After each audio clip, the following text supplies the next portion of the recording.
त्यांचे किट्स बघितले, त्यांचे 3D प्रिंटरने प्रिंट केलेले आहेत. तर ते आम्हाला करताना काय जाणवलं की ते तुटतात, म्हणजे खूप नाजूक आहेत ना ते केलेले. तर आमची अशी कल्पना आहे की लाकडी म्हणजे लाकडी ह्याच्यापासून तयार करून ते इक्विपमेंट तयार करायचे, म्हणजे ते स्वस्त पण जातील आणि म्हणजे त्यांच्यासाठी हे रोबोट आहे.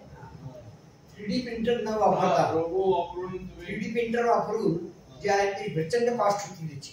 त्याच्यापेक्षा हे लाकडी आम्ही वापरणार, लाकडी खेळणी आहेत सावंतवाडीला जवळच्या त्या खेळण्यांना आम्ही इलेक्ट्रॉनिक सर्किट पासून त्यालाच ॲनिमेट करणार, म्हणजे त्यांचाही बिझनेस वाढेल आणि इलेक्ट्रॉनिक सर्किटचाही वापर.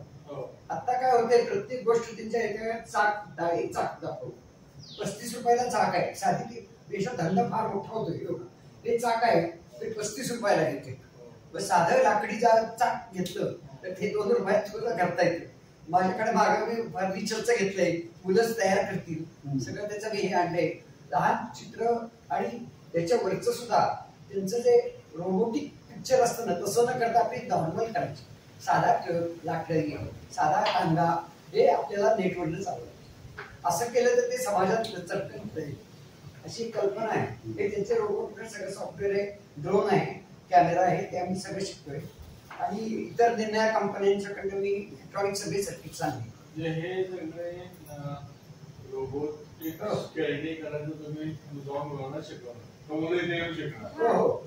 कल्पना आहे. आणि शाळेतले बरेच जे IT टीचर्स आहेत ना, त्यांना एकत्र करून आपण त्यांना हे बेसिक सगळं शिकवणार. वेबसाईट डिझाईन आधी प्रत्येक शाळेमध्ये एक ज्ञानदीप मंडळ म्हणून करायचं. एक शिक्षक कोणी ते समन्वयक घ्यायचा, त्याला आम्ही सगळं शिकवणार, त्याला एक किट पण देणार आणि त्यांनी तिथल्या शाळेतल्या शिक्षकांना विद्यार्थ्यांना शिकवायचं. आणि त्यांची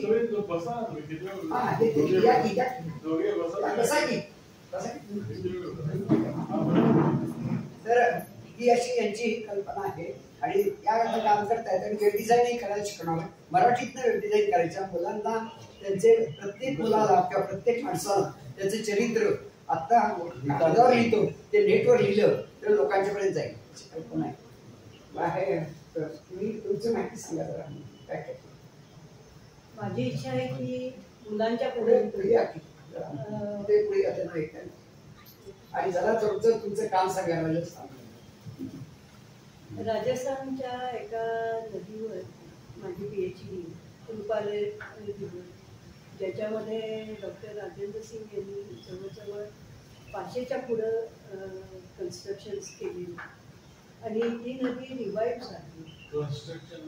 हे वॉटर हार्वेस्टिंग स्ट्रक्चर्स आणि तिथं प्रॉब्लेम हा होता की अलवर आणि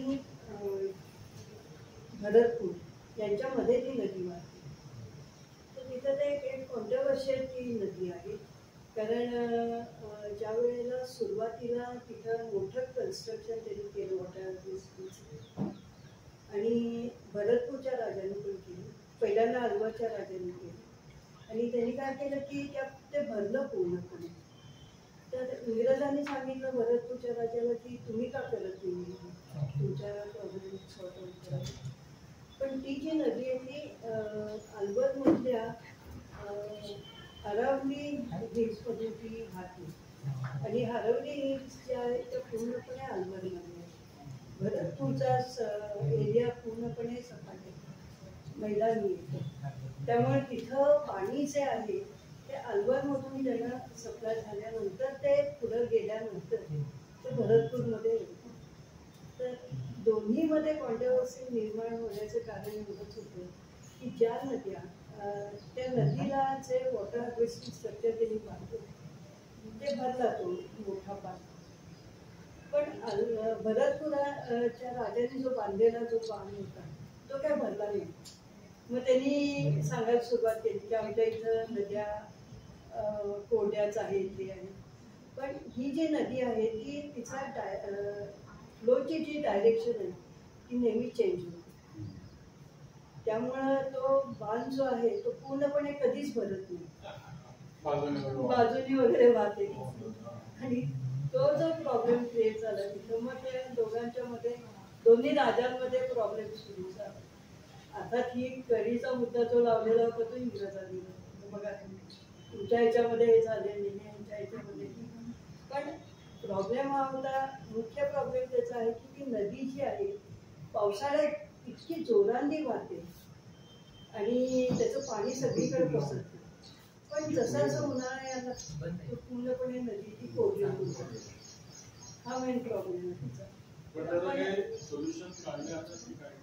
हा त्यांनी काढायचा प्रयत्न केला पण आता आम्ही काय केलं तिथं राजेंद्र सिंहांनी वॉटर हार्वेस्टिंग स्ट्रक्चर छोटी छोटी बांधली आणि बराचसा जो एरिया जिथं हे पण नव्हती म्हणजे जंगल नव्हती तिथं पण लोकांनी जंगल तयार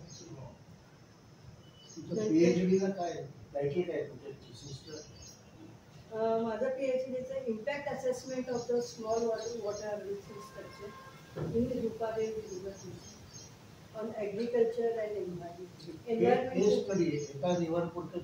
हो मी एका रिव्हरपुरताच केस स्टडी केली पण मी तिथं जवळजवळ 12 वर्ष काढली त्यामुळे तो एरिया मला पूर्णपणे म्हणजे 5 नद्या जशा कशा रिवाईव्ह झाल्या आणि तिथं अरवली नावाची आणखी एक नदी आहे तिथं पण लोकांनी स्वतःच्या सेंच्युरीज पब्लिक सँच्युरी आणि त्या पब्लिक सँच्युरीमध्ये त्यांनी इतकं छान म्हणजे डेव्हलप केलेलं आहे सर्व प्रकारची झाडं बाहेरून तिथं वेगवेगळ्या प्रकारचे प्राणी पण येतात वाईल्ड लाईफ पण तिथे डेव्हलप झाली खूप चांगलं म्हणजे मला खूप चांगला अनुभव पण आहेच. महाराष्ट्रामध्ये हाच प्रॉब्लेम आहे आता आपल्या पूर्वेकडे सगळं हे आहे तर कसं पाण्याचं हे करता येईल संवर्धन करता येईल पुन्हा इकडे अग्रणी नदी वगैरे पूर्ण विलुप्त झाल्या होत्या त्या कशा चालू करायच्या ह्याच्यावरती या काम करतायत या ठिकाणी छोटे छोटे बंधारे बांधून कसे पाणी अग्रणी नदीचं काम केलंय. अग्रणी नदीवर पण आपल्या इथे बऱ्याच लोकांनी काम केलेलं आहे आणि ते गव्हर्नमेंटच्या मदतीनं पण त्यांनी काम केलं आणि तिथं मियावाकी फॉरेस्ट वगैरे त्यांनी डेव्हलप केलेलं आहे. अग्रणी आहे येरळा आहे सगळ्या या नद्या आहेत कधी पूर्ण असतात त्यांना पाणी कसं घालायचं हे काम करतायत आणि तुम्ही तिकडे आणि पूर्व भागात तर सगळीकडे Rajendra Singh राणांनी linking of reverse मुळे हा प्रॉब्लेम कमी होईल का अपार्ट फ्रॉम हार्वेस्टिंग. सॉरी ह्याच्यावर स्टडी नाही ह्याच्यावर मी म्हणजे हे तुमच्या जरा विचाराच्या अगेन्स्ट पण मी लिंकिंग ऑफ द रिव्हर केन बेतवाच्या नदीवर गेलेली होती तर केन ही नदी तिचं पाणी अतिशय स्वच्छ आहे. बेतवाचं पाणी बेतवा ही मध्य प्रदेश आणि उत्तर प्रदेशच्या ह्याच्यामधून राहते पन्ना सँच्युरीमधून ती राहते तर तिथं जे पाणी आहे त्यांनी त्या नदीचं ते पाणी पोल्युटेड आहे. आपण जर का रिव्हर लिंकिंग केलं तर बायोलॉजिकल फॅक्टर्स जे आहेत त्या ह्याच्यामध्ये बायोलॉजिकल जे ॲनिमल्स वगैरे आहेत ते लाईफ जे आहे ते डिस्ट्रॉय करणार नाही रिव्हर लिंकिंग आणि त्यामुळे मला वाटतं की हे न करणं योग्य आहे. आणि दुसरं म्हणजे अजूनपर्यंत सर्व्हिस जेवढा त्यांनी फंड्स जो सँक्शन केलेला होता त्याच्यावरचा अजून त्यांनी सर्व्हे सुद्धा कम्प्लीट झाला नाही आणि मध्ये एवढा मोठा तो 50 सँच्युरीचा पन्ना हे आहे माउंटेन एरिया आहे त्या माउंटेन एरियामध्ये तुम्ही बोगदे वगैरे करायला किती खर्च येणार आहे हा पण एक महत्त्वाचा भाग आहे. त्यामुळे रिव्हर ऑफ लिंकिंग हे करण्यापेक्षा छोटे छोटे बांध बांधून मला वाटतं की सगळीकडे पाणी काय कल्पना अशी याचं शिकवतात त्यांना मराठी इथं हिंदी इंग्लिश इथं लिंडन या कॉलेजवर शिकवतात आणि ऑनलाईन हे सर्वांना एन्व्हायरमेंट शिकवायचं यांना काम देणार. ऑनलाईन म्हणजे डेव्हलपिंग कंट्रीजमध्ये इव्हन अमेरिकेमध्ये सुद्धा एन्व्हायरमेंटचा असा एक्सपिरियन्स केलेली माणसं कमी आहेत तर ही अशी माणसं आणि आता तुम्ही सांगली जर बघितलं तर शिक्षण क्षेत्रामध्ये अनेक चांगले रिटायर्ड लोक आहेत त्यांना जर केलं आणि इथं ऑनलाईन जर प्लॅटफॉर्म तयार केला तर त्या प्लॅटफॉर्मचं हे मार्गदर्शन करतील म्हणजे ऑनलाईन ट्रेनिंग प्लॅटफॉर्म. पर्यावरण साक्षरता. पर्यावरण साक्षरता म्हणजे ऍक्च्युअल त्याचं हेही तिथे प्रोजेक्ट बेस्ड शिकवायचं मुलांना काय करायचं असं कल्पना आहे. या स्वयंपाक करतात ते नेहमी पोळी भाजी नव्हे तर यांना सगळे विदेशी पदार्थ सुद्धा करता येतात. सगळे ते हे करू शकतात, उत्तम करतात आणि त्यांना म्हणजे कसं आहे त्याची नॉनव्हेज सुद्धा करतात. व्हेज नॉनव्हेज सगळ्याच करू शकतात. फक्त म्हणून त्यांच्यासाठी मी एक किचन कट्टा करून दिलाय, त्यांना मोठे करून दिलंय. बाहेरच्या ऑर्डर करा स्वतःच्या पायावर उभा. आणि असं प्रत्येकाचं त्याची शिवणकलाही आहे सगळे आले. तर अशा बऱ्याच स्त्रिया अशा आहेत की त्यांना स्वतःच्या पायावर उभं राहायचंय पण त्यांना कोणी मदत करत. आता स्वयंपाक करत दिवसभर स्वयंपाक करत राहायचं सगळा दिवस जातो. त्यापेक्षा म्हणून इथंच करा, इथं करून करा. या करायला तयार आहेत, स्वतः शिकायला तयार आहेत. आता इलेक्ट्रॉनिक सर्किटचं शिकतात त्याचं इंग्लिश त्यांना येत नाही पण त्यांना इंग्लिश आता शिकवायला लावले. मराठीतनं करा म्हटलं मराठीतच अशी कल्पना आहे. हे भरत तुम्ही पण आता काय करता? मी स्वयंपाकाची पण कामं करते. सरांच्या इकडे पण सगळं शिकायला मिळते. सगळं सकाळी स्वयंपाक करून इलेक्ट्रॉनिक शिकताय म्हणजे शिकणं तुम्ही अजून ऍक्च्युअल कामात म्हणजे तरी थोडं येते मला ते सर्किट आता जोडता येत काय आहे ते फिजिकली माहितीच असतं कुठलं कुठलं जोडायचं.